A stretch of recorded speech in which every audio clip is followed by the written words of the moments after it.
So, all right, here we go. Here we go. How's it go again? Hello, everybody, and welcome to the KMM and NHA show. Yep. Bro, something's wrong with your mic, dude. Like, I cannot hear you at all. The, there was one moment, like right before you left, I could hear you perfectly. No, like now I can hear you good.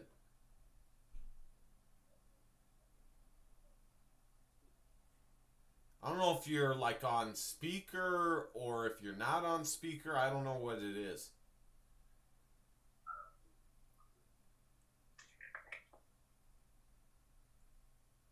Okay, now say something. There we go. That's perfect.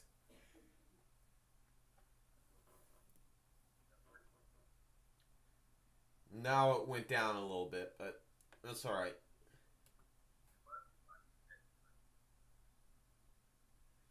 Yeah, I don't see why that would mess with the volume though.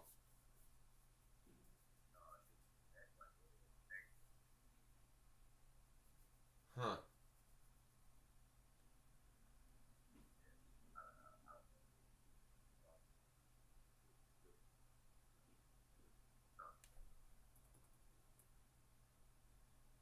Damn, dude.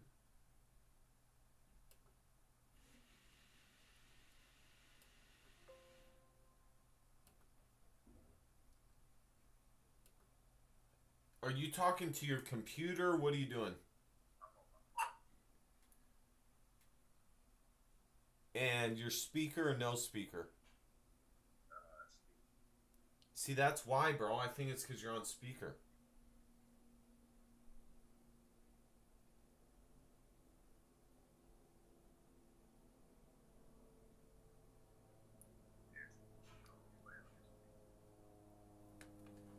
There we go. That's a little bit better.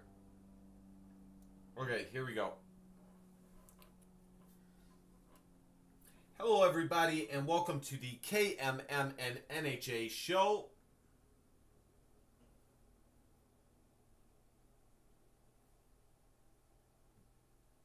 Cavante, what happened?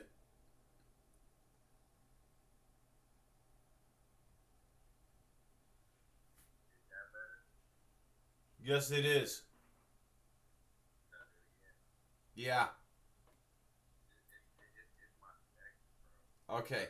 Yeah, you got to go somewhere where it's got good connection. So I did. Okay, we'll just do it over again.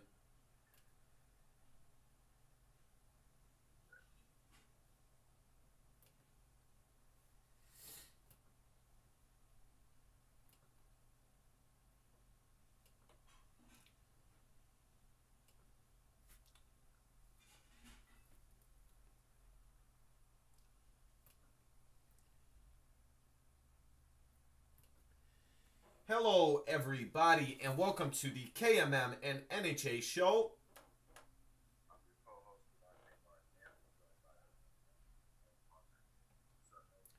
What's going on, man? I gotta tell you, that was a fantastic bowl game. Uh, the Hawkeyes were 7-point dogs, and they were actually 5-point dogs, and then all of a sudden they get put to 7-point dogs. I mean, that's crazy. And I thought it was going to be like 14-10. Actually, that's not true. I thought it was going to be 21-17. But yeah, man. So, what are your initial thoughts on the game?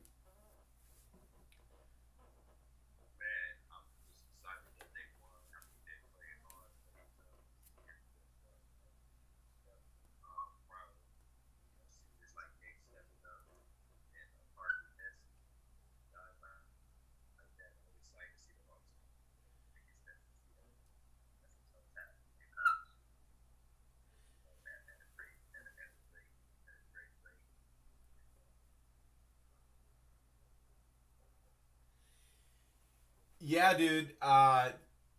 Nick Easley balled out. I mean, he balled out, and yeah, dude.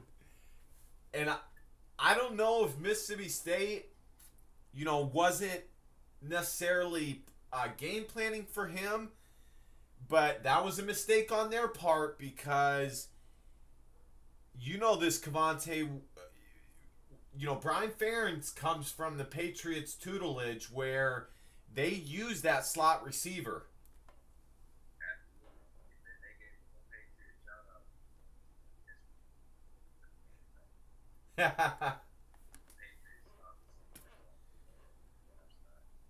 It will. It will.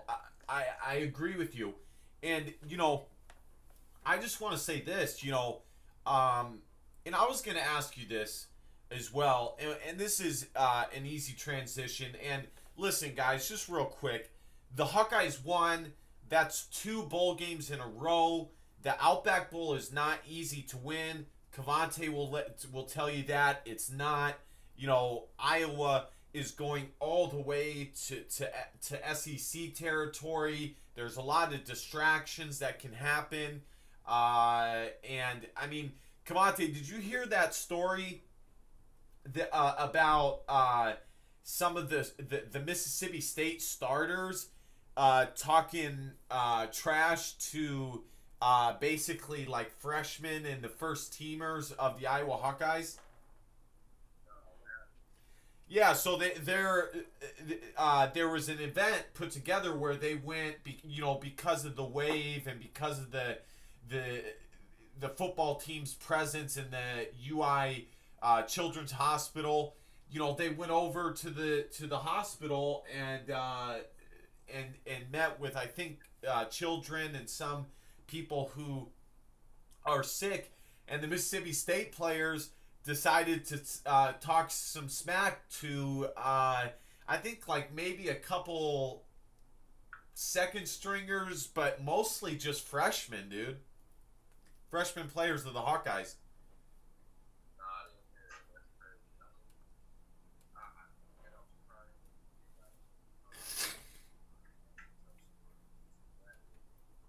It is.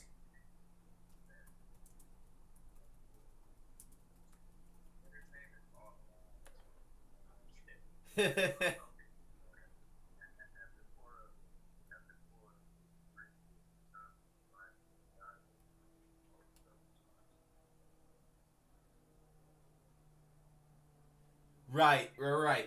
And dude, you're right. It is a gladiator sport, and if you think for a second, as a fan, that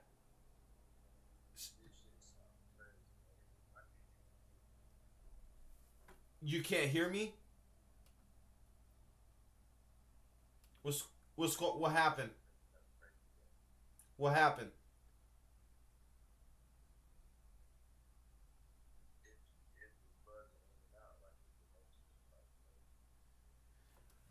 You know what, bro? I don't think it's your connection. I think it's mine. How does that sound? Yeah, I think it's mine.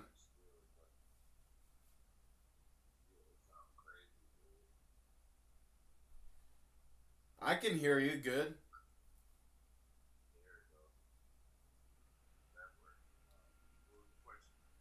No, there's no question. Oh, we were talking about the children's hospital, or the this being a gladiator sport and stuff like that.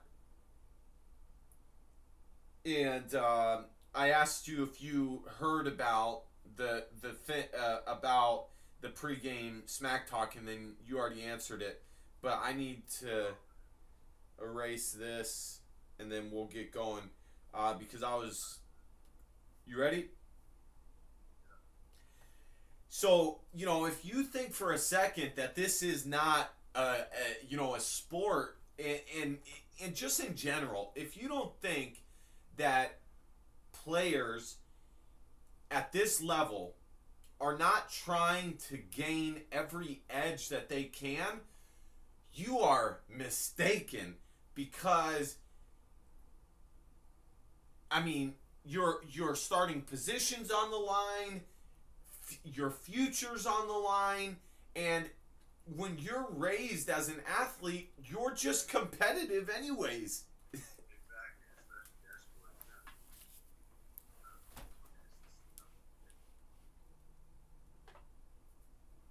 Right.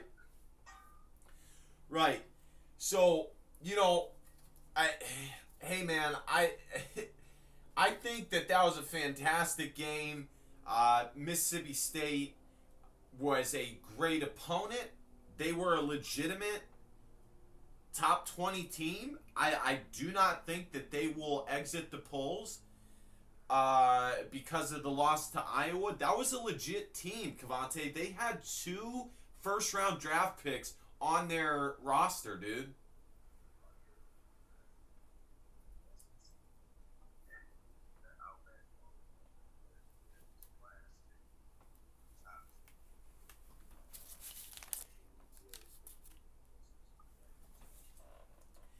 I freaking love that Outback Bowl, dude. I don't know why some people, the media. You know why? I think the media was so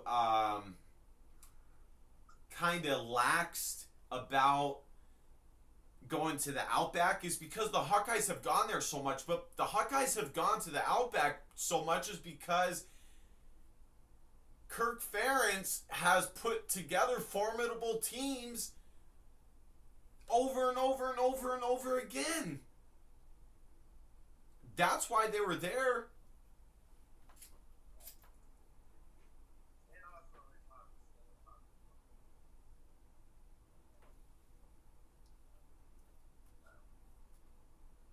True. That is true. So we'll finish up on this with Nick Easley. I think he did nothing but help his draft stock. Nick Easley, it is such a good story.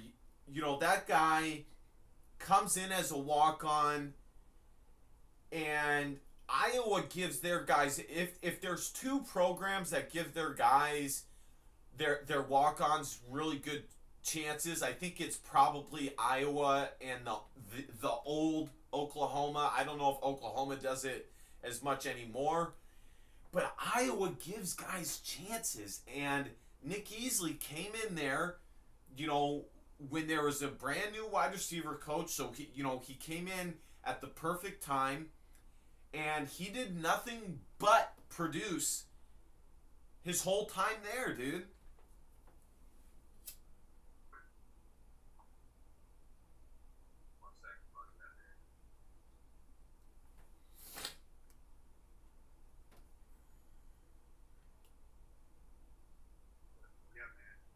Hold on.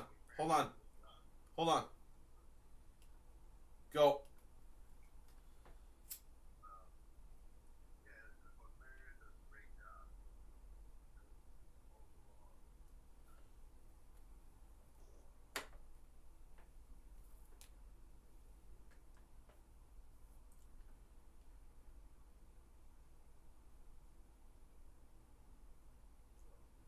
Yeah, no, I hear you.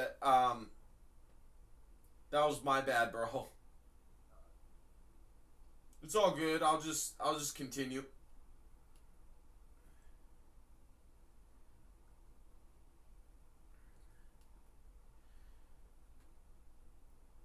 So, what? I'll just end on this, and we'll throw Parker Hesse in there. And so, we're you and me are trying to give props, and we're gonna do it. Parker Hesse was thrown into the fire his sophomore year in 2015 in the Hawkeyes' undefeated regular season. Parker Hesse has, especially with a future first rounder in AJ Epinesa breathing down his neck, has been nothing but a pillar for this Iowa Hawkeye program. And this, he's part of the reason why this is the winningest senior class, one of the winningest senior classes in Hawkeye history. And Nick Easley's been nothing short of amazing. Cavante, who out of the seniors, Jake Gervas, Nick Easley, Parker Hesse, Keegan Render, and Ross Reynolds, out of those 5 guys, who do you feel will make the NFL or not, excuse me, will get drafted?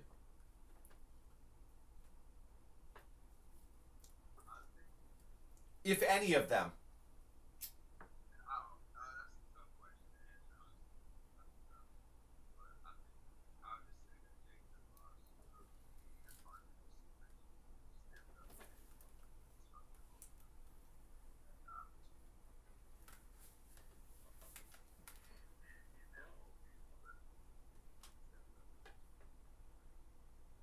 He did.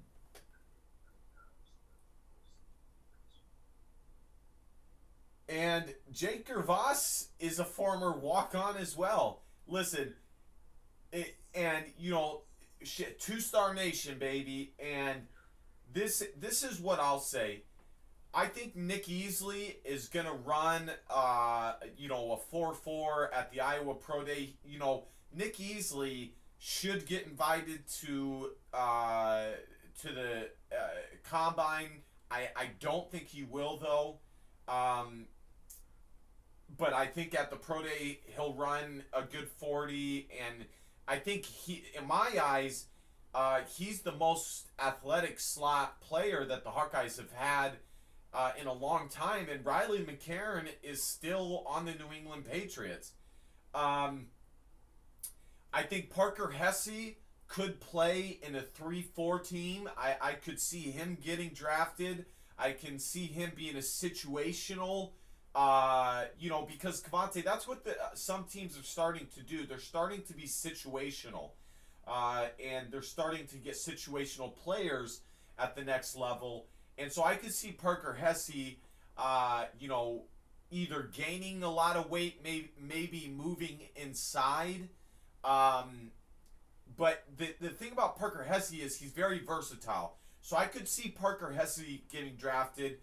So if you're asking me, out of all these guys, I think that Parker Hesse gets drafted late in this draft, and I think both of the O linemen, Keegan Render and Ross Reynolds, get drafted because they have the size. They can both play center and or guard, and so I think if not both of them, at least one of them, and quite frankly, I don't know who, but both of them will. But what a senior class, huh, Cavante?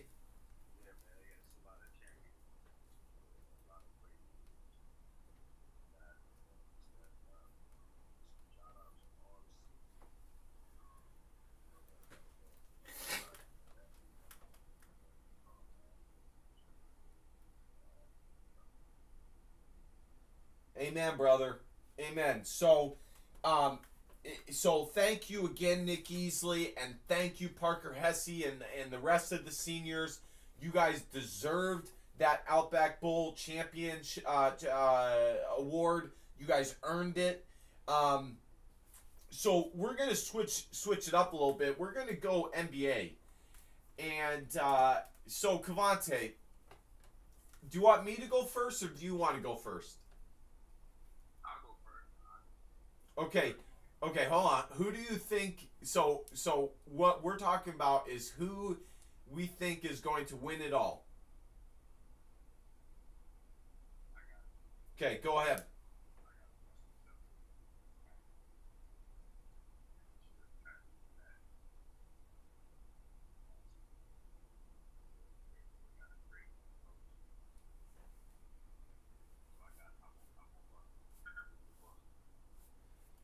So you got Boston as the champions. Who do you have coming out of the West?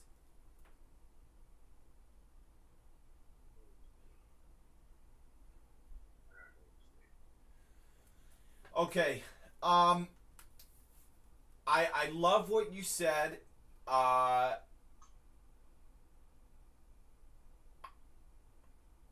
haven't really been watching the East as much as I should because LeBron is gone. But this is what I am going to say. LeBron James has been to 6 finals in a row for a reason. And this LA Lakers roster, they're young, but they're talented with the perfect amount of older guys in there, veteran guys in there to do something. Ultimately, I think they're one player short. I want to be courageous and say that the Lakers would make the finals and win it. However, I don't think that's true. I think Golden State has one more year of making the finals. But hey, man, and who I'll take out of the East, I just don't think Boston. They're not the same team that they were last year. And before the season, I would have said Boston, but I really, really, really like the Toronto Raptors with Kawhi Leonard. I do. And I know it's hard to make it to the finals. No team from Canada has done so. I know it's hard, but I think they find a way to do it. Man, that's a great assessment. I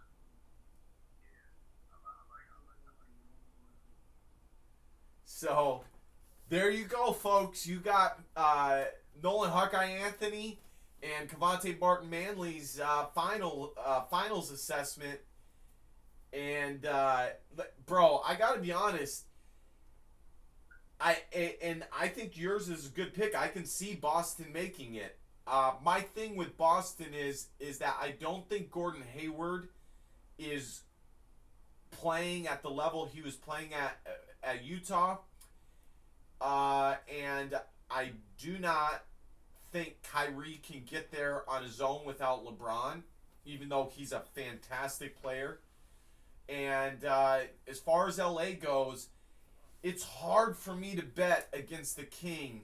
I just don't see them being able to get past Golden State. Just don't see it. So, you know what I mean, dude? It's just gonna be hard, dude. But so there you go, guys. There's our assessment. We agree on the West.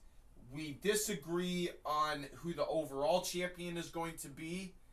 Oh, I didn't even say who I thought my champion was going to be. No, I did say Golden State. So there you guys go. So the Hawkeyes, Cavante, have T.J. Hawkinson, Amani Hooker, and Anthony Nelson, who all may be leaving for the NFL draft early. Yeah. What percent do you give out of 100 for each guy to leave? Go one by one.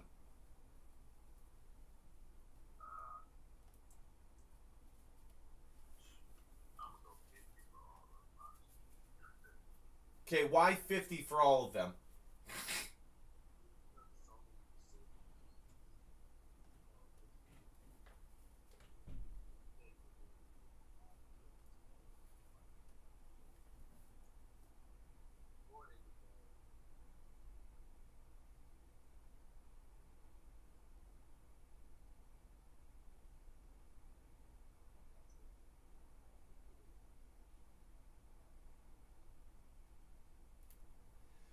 Right. Listen, I'm gonna give for TJ Hawkinson.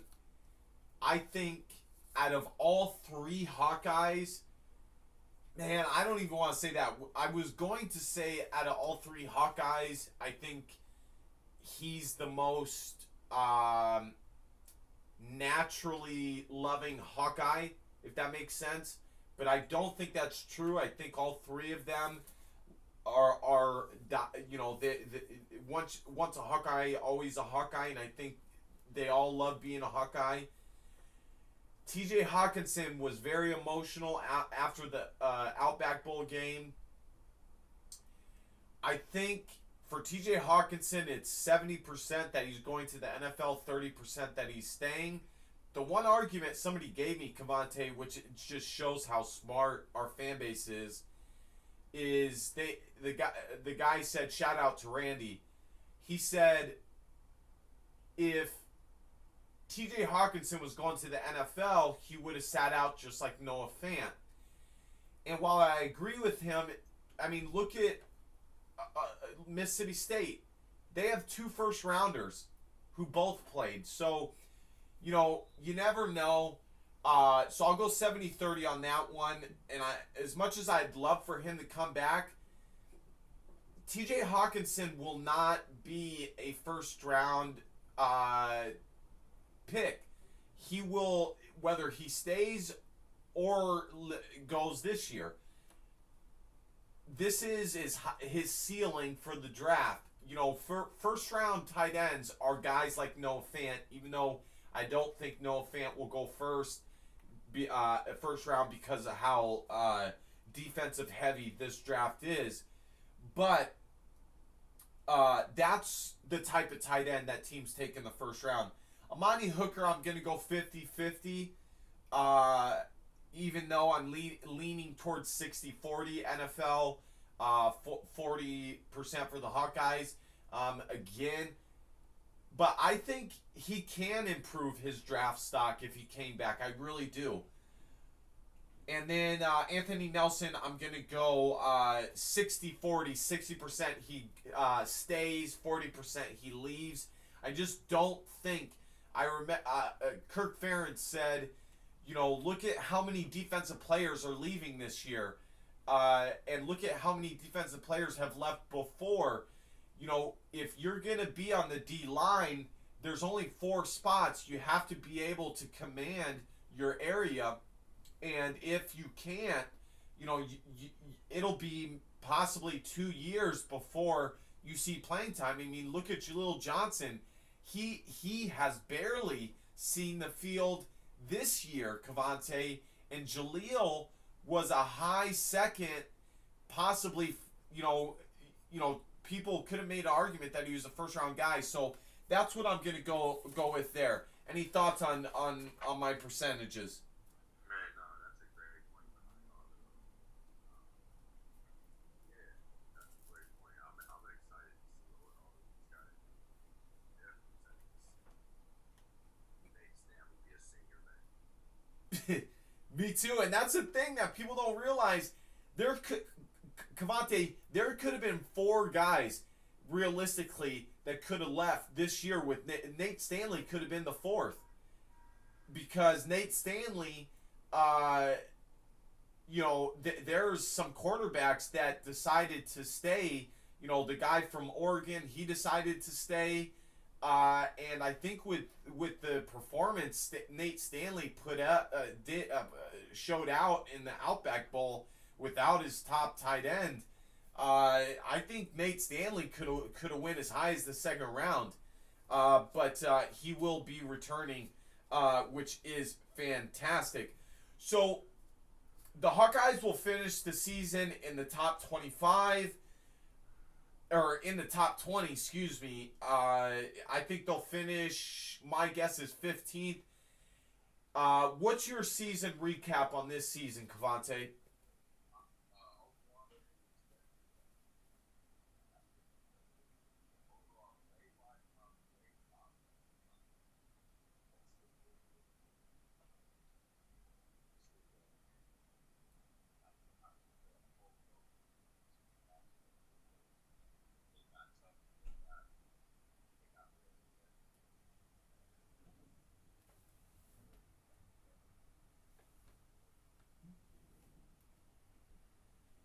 Hey, dude, couldn't agree more on that.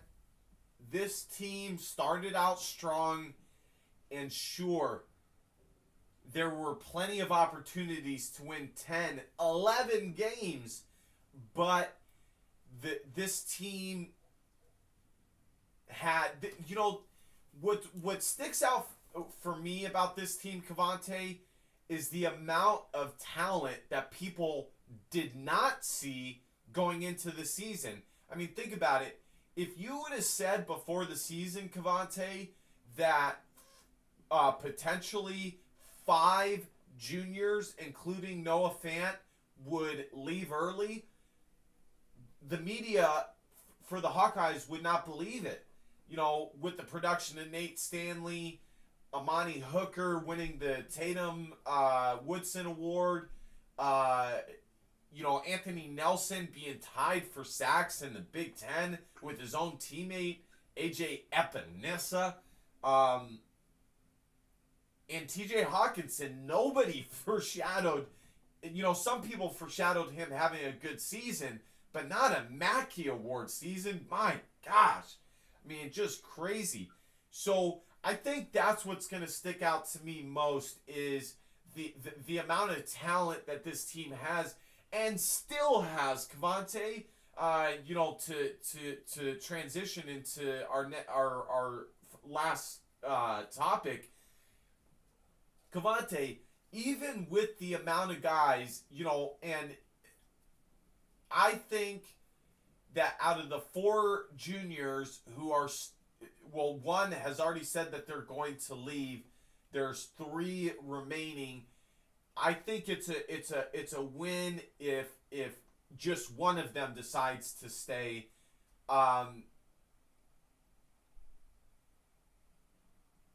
Even with all that, this team is loaded next year, Cavante. I mean, did you see the wide receivers and their development?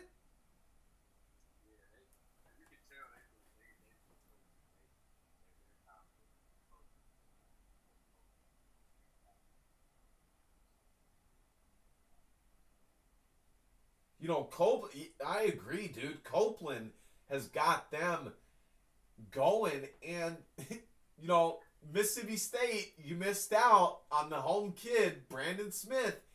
I'm telling you, that kid's a freak. But Amir Smith-Marset, I think Amir Smith-Marset has Antonio Brown capability as he refines his route running and stuff like that. But,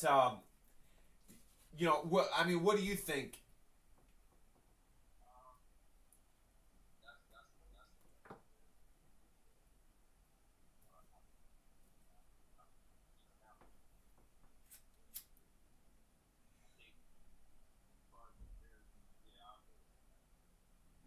Well, I know the offense doesn't tend to go to the wide receivers a ton, but next year, Cavante, they're gonna most likely be without both tight ends. When going into the season, they probably didn't even think they were gonna. Actually, I think the coaches know more than us fans realize. You probably know this. I think they know how good. I think they knew how good T.J. Hawkinson was, but the wide receivers are going to have their chance next year, and this is going to be their 3rd year where they are full-time starters, and I just think Amir Smith-Marset, man, I just look at him, and I think he has the ability to refine his route running, get crisp with it so that he can really start beating teams over the top. And then when you look at the defense, Cavante, you have a bunch of good young guys coming back. Chauncey Golston on the D-line. The D-line's going to be loaded again, just loaded. Reese Morgan's done a fantastic job. Go ahead, Cavante. I like Me too. He is. He is what you call great football IQ. He just seems to be in the right place, the right time, and he's very versatile. He can play inside and out. Right, exactly. Yeah. What's that? I was gonna say he's like got the natural one. Oh, 100%. And dude, he's like he's a long 6'5", dude. I mean, he's got some trunks on his arms, dude. So yeah, he's a ball player. I don't think. I think. Oh, we forgot. I forgot about Matt Nelson. Matt Nelson. By the way, guys, I do think Matt Nelson, the 6'8", D tackle, has a chance to play on Sundays. I absolutely do. It's hard to throw when you have a 6'8" guy. It's hard to throw when his tree trunk of an arm is up in the passing lane, and he will only get better at the defensive tackle position. This was his first year playing it.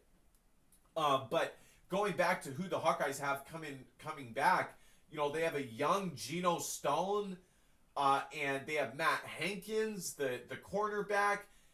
They developed some young cornerbacks, earlier in the season.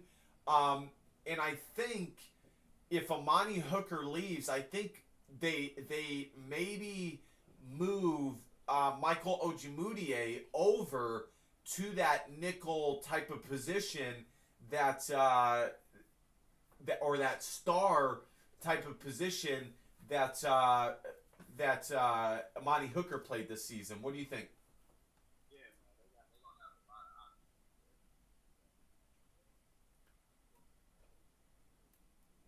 options. Look at Phil Parker, dude. The amount of talent in that secondary room is second to none, dude. I mean, in my opinion, he could give the offense some help and just put some of those guys on offense. I mean, Kirk Ferentz has said before, he made that comment, Micah Hyde would have been the best wide receiver, and could have been a fantastic wide receiver, saying that they always put their best players on defense. Now, I don't know how true that is, but yeah, I mean, they could definitely put some guys on the other end. And then, Cavante, you have Nate Stanley. And you also, I forgot about this, Tristan Wirfs and Alaric Jackson, the two tackles, Cavante, those dudes have been starting since their freshman year. They're going to be first-round draft picks, dude, next year.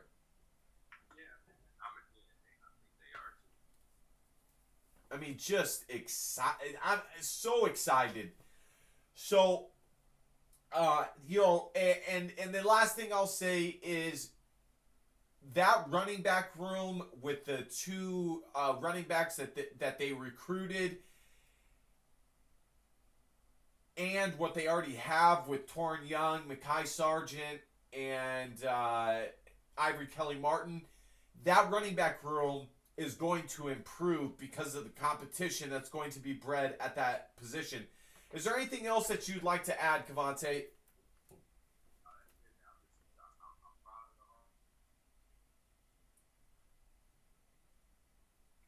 Me too, brother.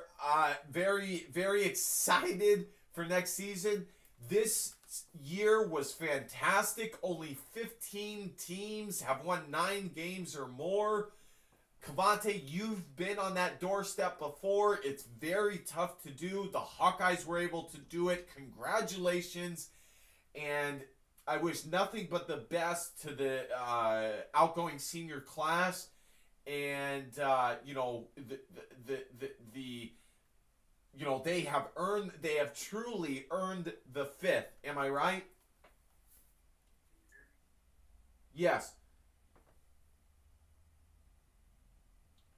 I just said they have truly earned the fifth, the seniors. Am I right? Oh yeah, they definitely did. They went out on top. Won that championship. Got them out that goal.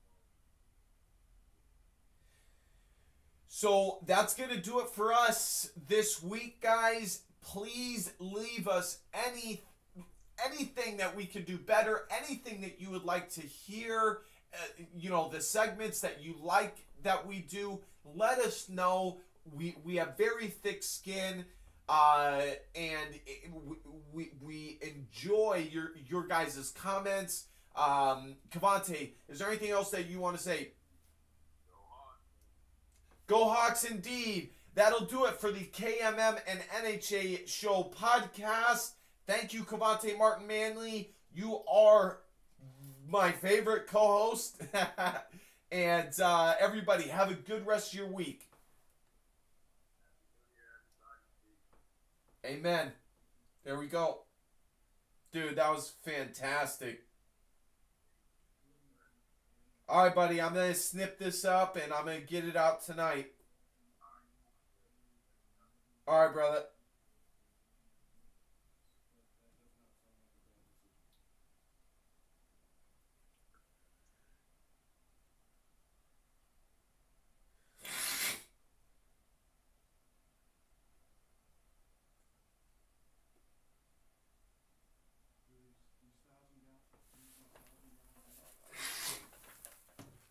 And that'll do it for this. DBAP, don't be a pussy willow. Facts over feelings. Your feelings don't matter. And I'm sorry that you guys couldn't hear Cavante Martin Manley, but you guys will be able to hear him in the podcast. Go and visit the KMM and NHA show podcast. You can find it anywhere.